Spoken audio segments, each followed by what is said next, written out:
জানতে চাইবো, স্বাভাবিকভাবে এই ৮ জনের নেতৃত্বে যে হামলার ঘটনা ঘটেছিল তাতে কি তাহলে কোনো রকম প্রশাসনিক গাফিলতি অবশ্যই দেখা হচ্ছে? কারণ ইতিমধ্যেই তো ওসিকে বদল করা হলো, সন্দেশখালীর ওসিকে তো বদল করা হয়েছে, সেই জায়গায় নতুন ওসি কে হলেন?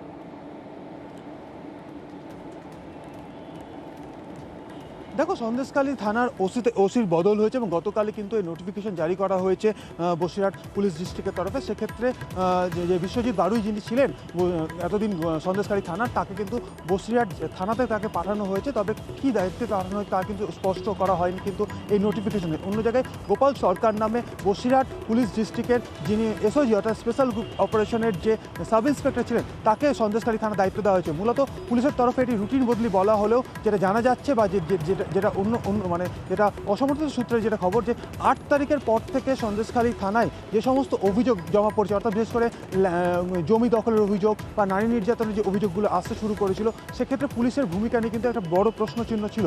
সেই জায়গা থেকেই এই ওসি বদল এমনটা কিন্তু মনে করা হচ্ছে। একদম, ধন্যবাদ অমিত।